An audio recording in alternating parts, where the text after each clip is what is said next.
Haaland will not live up to the expectation. I am so bored. Why Because he isn't the player that everybody thinks he is. People are saying that he's going to win the Golden Boot. That is outrageous. It's so disrespectful to the establishment. He has to improve that. He's almost like a League Two player. That's the way I look at him. His general player has to improve, and it will do over at the start of the season.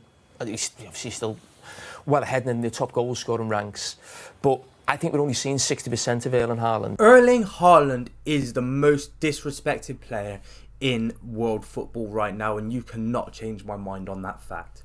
A player that constantly performs at the level that he does, having 2 Premier League golden boots to his name, with 2 Premier League titles, a Champions League, an FA Cup, Community Shield, Super Cup and Club World Cup, all to his name in just 2 seasons at Manchester City.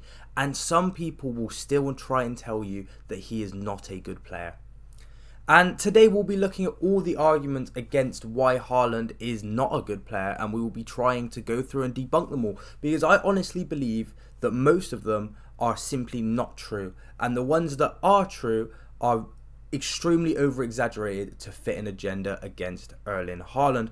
But before we go any further, please do like this video if you enjoyed, and comment down below your thoughts on Erling Haaland. And if you don't think he's the most disrespected player in world football, comment down below who you think is. I'm expecting to see a lot of Fodens, Sakas, Vinicius Juniors and Jude Bellinghams down there in the comments. But if you've got any that are a bit more out of the box, please do leave them down below. I'm very excited to read them all. And also subscribe to the channel if you haven't already. The support I've received over the last month is exceptional, and you know, your support really does help the channel out and helps the channel to continue to grow. So please do subscribe if you haven't already. A lot of the people that watch my video aren't subscribed, so if my videos keep coming up in your recommended tab, please do subscribe. And if this is the first video of mine you're watching, please do stick this video out until the end, and then pick one of the 2 videos on the end screen to watch next, and check out the rest of the videos on my channel. It might even further encourage you to subscribe, and also share my videos with your friends. Without any further ado, let's get into today's video and talk about why I think Erling Haaland is the most disrespected player in world football. Let's start off really simple. Before we even get into any of the criticisms levied at Haaland, let's just look at his numbers as a whole for City, because once you come to a club like Manchester City that have such a negative perception around them, and with them even being a top 6 club in the Premier League, you're going to be scrutinised whatever you do. You look at players like Saka, Odegaard, Foden, De Bruyne, Bruno Fernandes, Darwin Núñez, Salah. They're all, even Harry Kane when he's at Spurs, they're all heavily criticised because they're top players that play for top 6 clubs, and rival fans will always look to find a way to discredit these players and say why their alternative to that player is the best. And that is no different with Haaland and all the number 9s that have played in the Premier League whilst he has been there. But Haaland has played 101 games for Manchester City, scored 94 goals and got 10 hat-tricks. He has scored against all 23 Premier League teams that he has played against, all the way from Arsenal down to Wolverhampton, right? He has the most goals in a Premier League season for any player, right? And he just needs 6 goals in 3 matches to become the fastest player to score 100 goals for a club, with Ronaldo being the record holder who did it in 105 matches. These numbers are absurd for a player that plays at the highest level, right? This isn't just somebody that is playing in some farmers league, some absolute nothing league where a lot of the players are part-time athletes. These are all full-time top athletes playing in this league, and Haaland is putting up these numbers.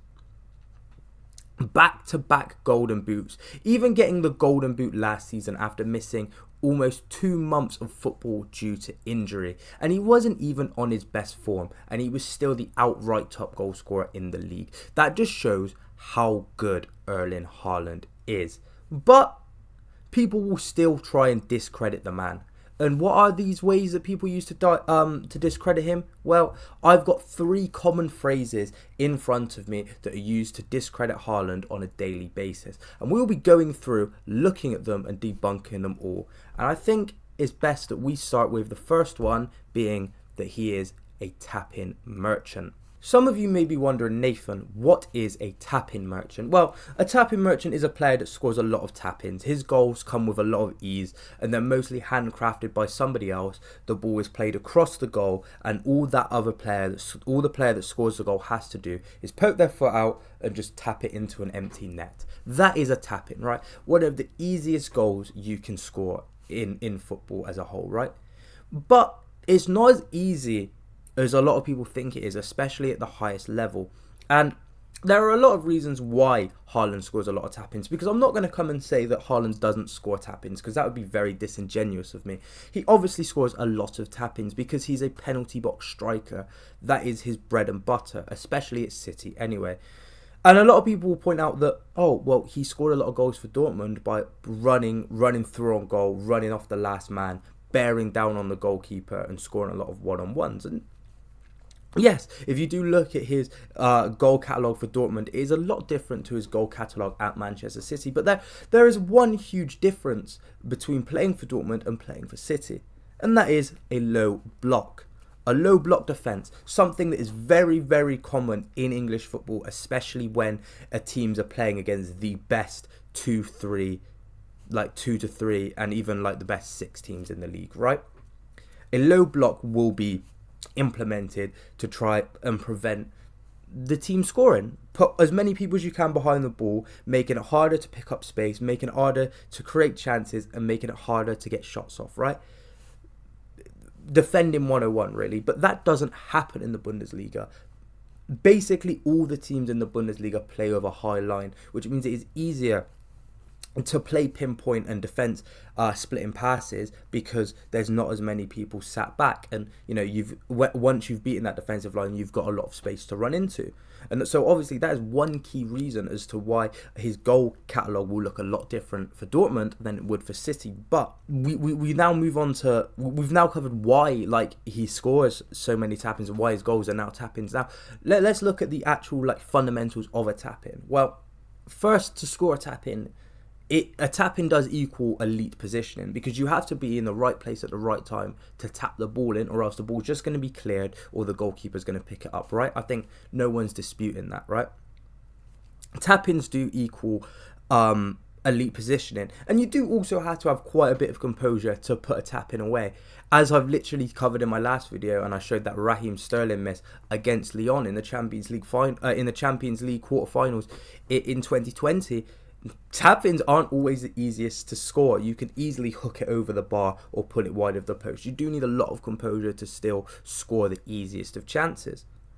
And not all of Haaland's goals come from inside the box. Literally just this weekend, he scored a brilliant goal from outside the box into the bottom corner against Ipswich to complete his hat-trick. And a lot of you will be like, yes, Nathan, this is Ipswich, newly promoted team that are probably going to go back down rock bottom in the league. Well, yeah, you know, they are newly promoted, but he still was able to find the back of the net from long range against them. And it's not the only goal that he scored from outside the box for Manchester City. He's got plenty of goals that take a lot of skill and aren't just him poking the ball in the back of the net.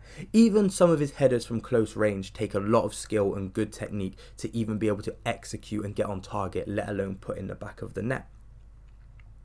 And even if the tap-ins that he's scoring are so easy, and these are the easiest goals you'll ever score, and even you could score these goals and these chances that Erling Haaland is getting, why is no one else putting up these numbers if his chances that he's getting are so easy?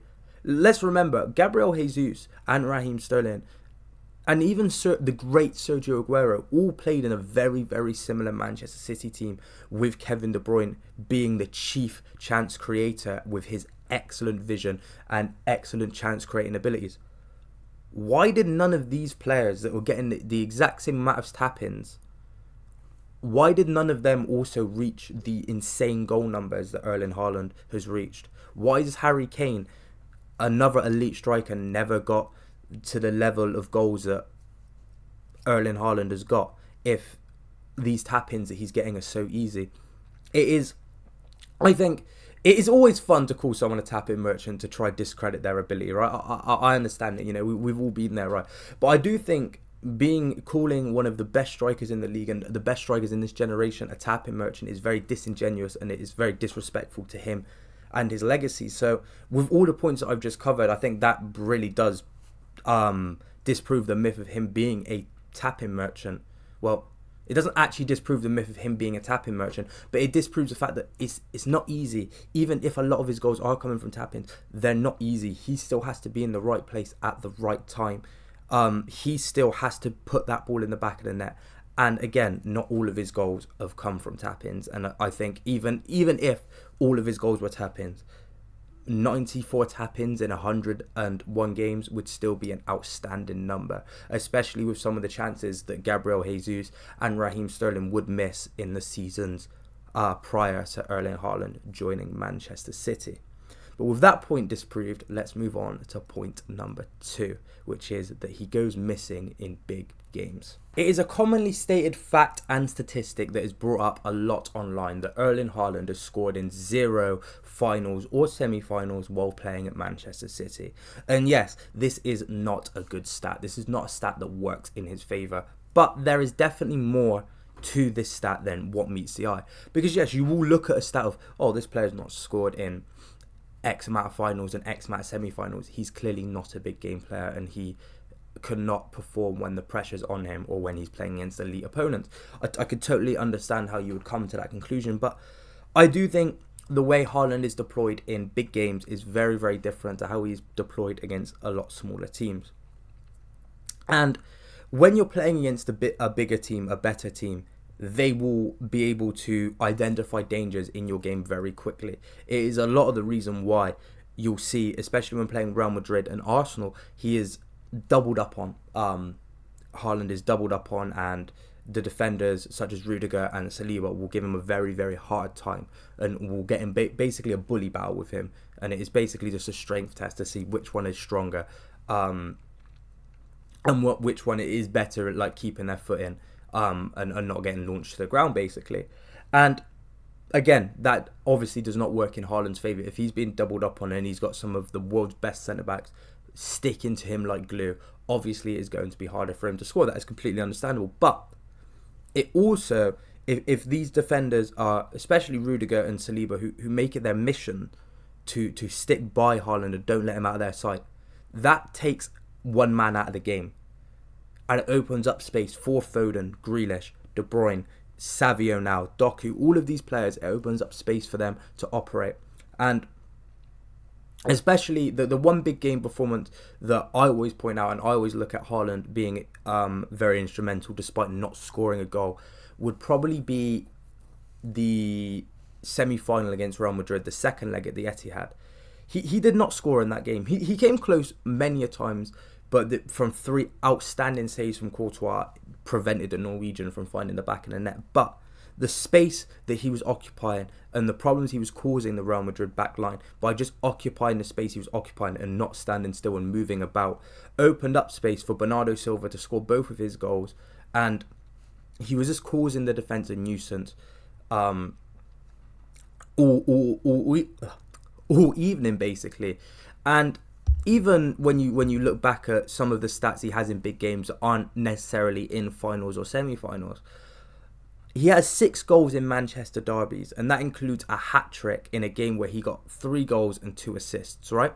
He has 3 goals against Spurs. He has 1 goal against Liverpool, 2 goals against Chelsea. 3 goals against Chelsea and 2 goals against Arsenal. And these are only games in the league. These are only Premier League games, right? So that means he has 22 goals and assists in 20 games against top 6 teams in the Premier League. They are not bad numbers. They are not bad numbers at all for a player that is seen to not play his best in big games, right? And I will 100% concede the fact that he definitely does need to score more goals in the latter stages of the competitions. But I do think it is extremely disingenuous to say that he goes missing in all big games, because I do think him and De Bruyne are very, very good big game players. And De Bruyne especially has been unlucky with his Champions League final performances, which is obviously will be a stain on his career, especially with as well Haaland not scoring as much in finals and semi-finals. But I think they're both still exceptional big game players, and I honestly don't think Haaland will end his City career with no goals in finals and semi-finals. And I also don't think that he plays bad in all of these finals and semi-finals, but I will happily concede the point that he probably does need to do better in the final third and needs to start finding the back of the net in these big games in latter stages of competition, such as the Champions League, FA Cup and League Cup, but he doesn't really get that much game time in the League Cup for obvious reasons. So, I can 100% concede that fact that he probably isn't the best goal scorer in these semi-finals and finals, but I don't think he's a bad player, and obviously his finishing does need to improve if he's going to be seen as the very, very best player in the world. But I don't think just going off his goal scoring alone is very disingenuous again, and I think he should not just be judged on his goal scoring, because I think his all-round play in some of these bigger games is very, very underrated. And I think the only real 2 games where I can see him being 100% useless was the second leg in the quarterfinals against Real Madrid last season and the FA Cup final last season. Obviously 2 games we've lost, which means that the spotlight will be more on his mistakes and his lack of performances than it would be in the FA Cup final the season before when we won the treble, the Champions League final when we won the treble, and also the semi-finals in that season as well where we won the treble, because we've won the game. He hasn't scored, which is obviously going to be highlighted by people, but people will also forget how well he played off the ball and just in regular build-up play. Whereas in the games where he hasn't scored and we've lost, the focus will be on how bad that he played, even though in most of those games I can probably only see 3 standout players in those games that decided to turn up on the afternoon and on the evening. So again, I'd probably say this is probably the strongest point against Haaland, just because his goal scoring in semi-finals and finals has been non-existent. But I think in the bigger picture of him going missing in big games, I would again probably say that this is not true. But obviously I can't completely disprove this one, so this is the one I'll slightly concede a little bit, but I still don't think this completely rings true in all senses of the phrase, I guess. And this does lead us on to the final point, and this one is probably the strangest, and I think this one is possibly the most cope. It's, if he doesn't score, what does he do? And it's also sometimes phrased as, yes, he scores a lot of goals, but what else does he do? And this one is probably my favourite criticism about Haaland. So, yeah. Like I said, this is my favourite criticism that is levied at Haaland, because I honestly feel like this one is just pure cope. You will see people say, yes, Haaland scores a lot of goals, but what else does he do? But like I said, a player that has 94 goals in 101 appearances, like, he scores a lot of goals, so does it really matter what else he does when he's scoring at such an absurd rate, right? I don't think so. I don't think it really matters, especially when the lack of effectiveness of his other traits is also exaggerated by a lot of people, because he has 14 assists in his Manchester City career, which, yes, isn't a lot, but for someone that people say is ineffective at doing anything else, I would say that is a fair amount, right? That bumps up his goals and assist numbers for City over 100, right? Fair enough. I also think that he, again, like I mentioned in the last point, he creates space for his teammates by drawing in defenders. Like I said, he gets doubled up on because he's such a goal threat and people want to stop him from scoring any way possible. So, he creates space for his team by dragging out these defenders, right? He's got a good hold-up play, and again, it's not the best in the league, but he has very, very good hold-up play, and That is obviously because he's tall, he's strong, but he also has the awareness of where his players, his teammates are going to be, and how long to hold on to the ball for. And I also believe that his dribbling is very underrated. And again, I'm not saying he's Ronaldo and Messi levels of dribbling, right? But I do think it's very underrated, and he's a very decent ball carrier, especially when you compare it to Julian Alvarez, who has obviously just left Manchester City. People would constantly say that Alvarez is a better footballer than Haaland, but personally I never saw that. I thought Haaland was a lot better on the ball, and I think the only thing Alvarez really had over Haaland was him being more agile, given the fact that he was a lot smaller in size, which, you know, makes a lot of sense, right? But other than that, I thought he was better at dribbling, maybe not passing, but I think dribbling, his hold-up play, his awareness, his ball control was a lot better than Alvarez's, and you see Haaland chasing his first touch a lot less than you see Alvarez doing, because Alvarez is usually taking a loose first touch in the middle of the pitch and chasing after the ball like a dog. Don't really see Haaland doing that, because Haaland knows where to pick up the ball. And again, this factors into another thing where people say he doesn't get that many touches of the ball.